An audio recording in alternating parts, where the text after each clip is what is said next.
Amendment దాని మీద మాట్లాడండి దయచేసి, డీవియేట్ కాకండి. ఓకే, అమెండ్మెంట్ విషయంలో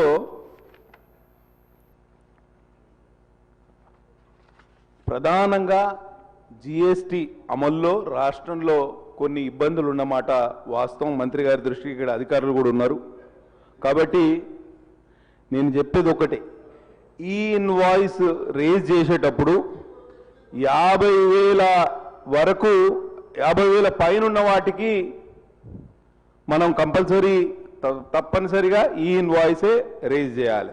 కానీ 50,000 లోపున్న వాళ్లకు మాన్యువల్ ఇన్వాయిస్ రేజ్ చేసినప్పుడు వాళ్ళని ఇబ్బందులకు గురి చేసి పెనాల్టీ వేసే క్రమం ఈ రాష్ట్రంలో జిఎస్టీ అధికారులు చేస్తున్నారు. ఈ వే బిల్ విషయంలో కూడా ఇదే ఇబ్బంది ఉన్నది.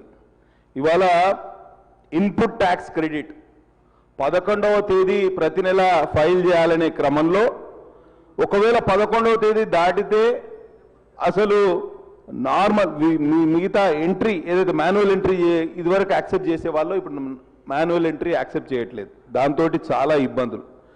ఇవాళ జిఎస్టీ రిజిస్ట్రేషన్ అయితే ఎంత లోపభూయిష్టంగా తయారైందంటే రాష్ట్రంలో మా జిల్లాలోనే 3,000 రూపాయలు ఇవ్వండి, అక్కడ జిఎస్టీ రిజిస్ట్రేషన్ చేస్తలేరు. కరప్షన్, హైలీ కరప్ట్ ఆఫీషియల్స్ ఉన్నారు. ఎంత దారుణం అంటే auto approval of GST registration ఉన్న చోట కూడా మళ్ళీ వచ్చి ఫిజికల్ వెరిఫికేషన్ చేసి మీకు ఆ కాగితం లేదు, ఈ కాగితం లేదు, మీకు ఎలక్ట్రిసిటీ బిల్ తప్పు పెట్టిర్రు, లేకపోతే ఇంకేదో మీరు పెట్టిన కాగితాలు తప్పని చెప్పి వాళ్ళ దగ్గర నుంచి డబ్బులు వసూలు చేసే కార్యక్రమం. ఎంత దారుణం అంటే ఇవాళ సుమోటో క్యాన్సలేషన్, ఏదన్నా జిఎస్టీ రిజిస్ట్రేషన్ క్యాన్సలేషన్ చేసే క్రమంలో కూడా డీలర్కు కనీసం మినిమం ఇంటిమేషన్ కూడా ఇవ్వట్లేదు అధ్యక్ష. వాళ్ళు ఇష్టానుసారం క్యాన్సిల్ చేస్తున్నారు, మళ్ళా రీఇన్స్టేట్ చేయడానికి మళ్ళీ డబ్బులు అడుగుతున్నారు.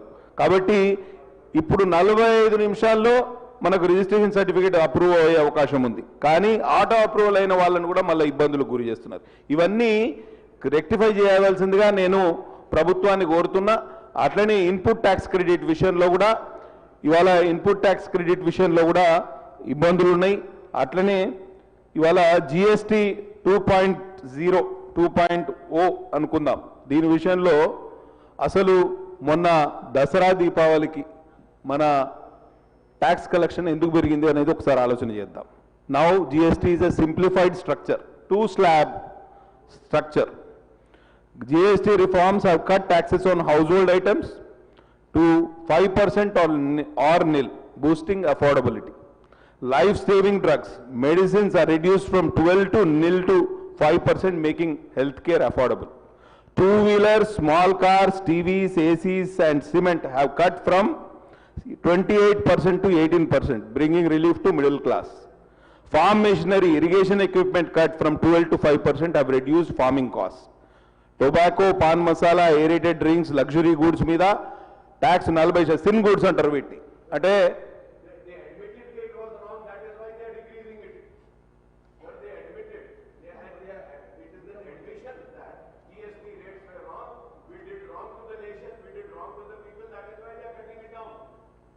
సార్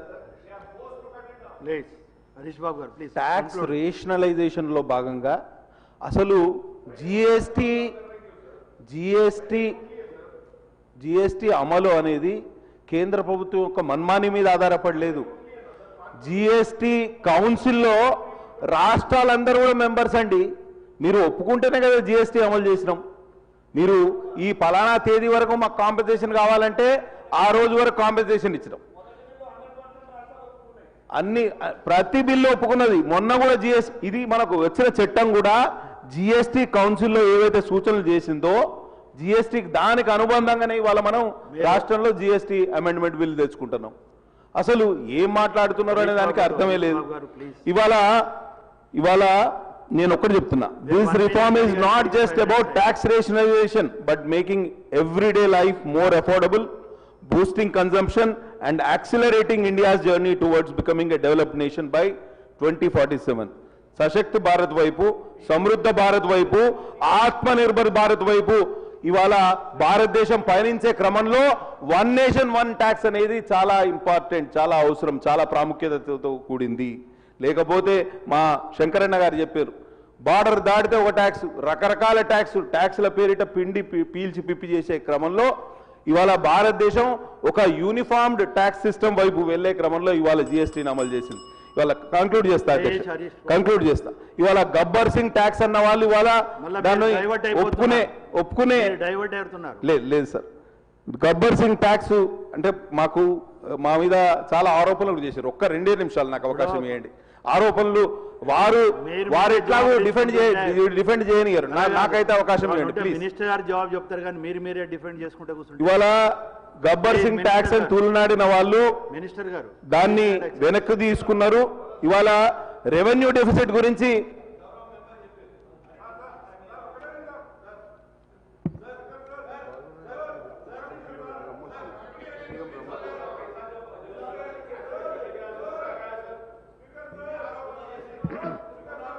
డీవియేట్ అయితే ఇచ్చే సమస్య లేదండి. మీరు అడిగింది పాల్వయ్య గారు మీరు అడిగింది 1 మినిట్, ఇప్పటికి 5 నిమిషాలు దాటిపోయింది. మళ్ళీ మీరు డైవర్ట్ అవుతున్నారు. మీరు ఓలుగోలుకు జవాబు ఇచ్చుకోవడానికి కాదు కదా. ఆరోపణలు చేసినప్పుడు దానికి డిఫెండ్ ఎట్లా చేస్తారు? మంత్రి గారు ఎట్లా చేస్తారు? మేం కదా ప్రతినిధులం. మా పేరు పెట్టి, మా నాయకుని పేరు పెట్టి, మా పార్టీ పేరు పెట్టి తూలనాడిన వాళ్లకు మేము సమాధానం చెప్తామా, వాళ్ళు సమాధానం చెప్తారా? మీ నాయకుడు కాదండి, ప్రధానమంత్రి గారి యొక్క పాలసీ గురించి. ప్రధానమంత్రిని మనం డిఫెండ్ చేసేటోళ్ళు మేమే ఉన్నాం ఇక్కడ. అవునా? జిఎస్టీ కౌన్సిల్ సార్, ఒక్కటే నిమిషం, నేను ఒక్కటే చెప్తున్నా. ఇథనాల్ బ్లెండింగ్ గురించి మాట్లాడిన సభ్యులు నేను ఒక్కటే అంటున్నా, is ethanol blending illegal in India? It's legal. Minister గారు ప్లీజ్. నేను ఒక్కటే చెప్తున్నా, ఇథనాల్ బ్లెండింగ్ వలన మనకు ఫారెక్స్ మళ్ళీ డైవర్ట్ అయిపోతుంది డిస్కషన్. అధ్యక్ష, ఈ రోజున జిఎస్టీ అమెండ్మెంట్ బిల్ గురించి అధ్యక్ష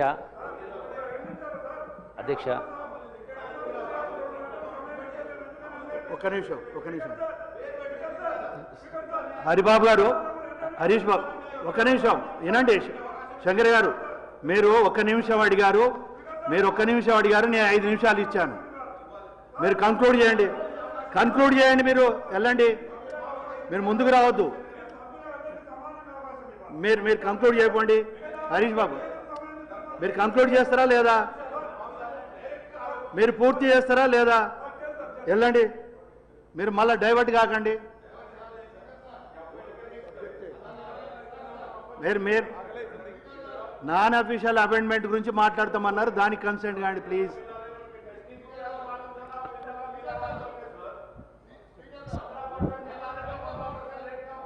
వారి పూర్తి. ఇథనాల్ బ్లెండింగ్ వలన విదేశీ మారక నిల్వలు మనకు మిగులుతున్నాయి. అదొక్కటే కాకుండా ఎన్వైరన్మెంటల్ ఫ్రెండ్లీ కూడా ఇది. ఇవాళ మాజీ ఆర్థిక మంత్రి ఆ రోజు కాంగ్రెస్ నాయకుడు అన్నాడు, ఎవరు యూపీఐ పేమెంట్స్ వలన చిన్న సన్నకారు రైతులు కూడా ఇబ్బందులు పడతారని చెప్పడం జరిగింది. ఇవాళ సార్ స్పీకర్ గారు, నేను రూల్ 19 చెప్తున్నా సార్. ఈ బిల్లు విషయంలో ఎప్పుడే కానీ మంత్రి గారు బిల్లు ఇంట్రడ్యూస్ చేసిన తర్వాత it is total discussion of the speaker. That way speaker is kind enough to allow them to discuss the matter. అన్ని పార్టీలో చెప్పారు. ఈడ ఏముంది sir, the speaker disallow any notice of the bill in case the bill does not compile with the requirement of the subject rule so and so. వీళ్ళు ఏం sir bill మీద మాట్లాడి is answering on behalf of the central government. We are not asking the central government sir. What Akbar Bhai said sir, ఏమన్నాడు, పెట్రోల్లో అమారా Job కా పైసా కాలేరే అన్నాడు ఆయన. పెట్రోల్లో ethanol కలుపుతున్నారని చెప్పారు. సో మీరు దానికి you are not suppose to answer on behalf of the government of central government. So you already sir ఆయన amendment ఇచ్చాడు. అమెండ్మెంట్ చెప్పండి. It is the prerogative of the minister or the speaker. మీరు హరీష్ బాబు గారు please. Harish బాబు గారు, non official appointment గురించి ఏమైనా close చేసేది ఉంటే క్లోజ్ చేయండి, లేకుంటే మాత్రం మినిస్టర్ గారు ఆన్సర్ చేస్తారు ప్లీజ్. ఆనరబుల్ సీనియర్ మెంబర్ గారు మా ఫాదర్తో కూడా వారు పనిచేశారు. మళ్ళా గౌరవం ఉన్నది, అన్నిటికీ వేరే పోకండి. వేరే ఆలోచన ఏం లేదు. కానీ డెవల్యూషన్ ఆఫ్ ట్యాక్సెస్ విషయంలో అసలు 38% ఉన్న డెవల్యూషన్ ట్యాక్స్ 42% పెంచింది మన కేంద్ర ప్రభుత్వమే కదండి, ఇదే ప్రధానమంత్రి గారు కదా. దానివల్ల లాభం లేదంటారా? ఒకసారి గుండె మీద చేసుకొని మనం ఆలోచన చేయాలి. నిజంగానే జీఎస్టీ వల్ల నష్టపోయినామని మీరు అనుకుంటే ఇప్పుడు ఈ శాసనసభ సాక్షిగా మీరు చెప్పండి జీఎస్టీ వల్ల నష్టపోయినామని. కానీ తప్పుడు సమాచారం సభకిచ్చే సాంప్రదాయం Please, కరెక్ట్ thank కాదు. you. ఇది కేవలం నా ఆలోచన. నేను ఒక్కటే చెప్తున్నా, ఇది చాలా మంది ఇంకా డీలిమిటేషన్ ఆఫ్ కాన్స్టిట్యున్సీస్ గురించి కూడా మాట్లాడారు. నేను ఒక్కటే చెప్తున్నా, ఎక్కడ కూడా కేంద్ర ప్రభుత్వం ఎవరి మీద కూడా సవతి తల్లి ప్రేమ చూపించదు. మీరు- కాబట్టి ఈ జీఎస్టీ క్లోజ్ చేస్తున్నా, జీఎస్టీ రిఫార్మ్ వలన భారతదేశం పురోభివృద్ధి వైపు వెళ్ళడానికి, సమృద్ధ భారత్ వైపు, సశక్త భారత్ వైపు నడవడానికి ఎంతో దోహదం చేసింది. కాబట్టి మీరు అర్థం చేసుకోండి. ఇవాళ గూగుల్ పే గురించి ఒకప్పుడు మాజీ ఆర్థిక మంత్రి ఇదే పార్లమెంట్ లో Subject deviate అవుతున్నారు. రకరకాలుగా మాట్లాడారు. ఇవాళ గూగుల్ పే అనేది చిన్న పూలు అమ్ముకునే వాళ్ళు, పండ్లు అమ్ముకునే వాళ్ళు కూడా ఇవాళ గూగుల్ పే యూజ్ చేసే Please, పరిస్థితి. Minister గారు. కాబట్టి అధ్యక్ష, ఈ జిఎస్టీ అమెండ్మెంట్ బిల్లు పైన గౌరవ సభ్యులు మదన్ మోహన్ గారు, పాయల్ శంకర్ గారు, సూర్యనారాయణ గారు, అక్బరుద్దీన్ ఓవైసీ గారు మాట్లాడడం జరిగింది. అధ్యక్ష, దేశంలో ఏ ప్రభుత్వమైనా ఏ చట్టం తీసుకొచ్చినా కూడా దేశ ప్రజల యొక్క ఆర్థిక ప్రగతి కోసం చట్టాలు చేస్తారు. అన్ని రకాల, ముఖ్యంగా అట్టడుగున్నటువంటి వాళ్ళ యొక్క సమస్యల పరిష్కారం చట్టాలు తెస్తారు. అధ్యక్ష, మన గత చరిత్ర ఒకసారి చూస్తే అధ్యక్ష ఒకటి వాస్తవం,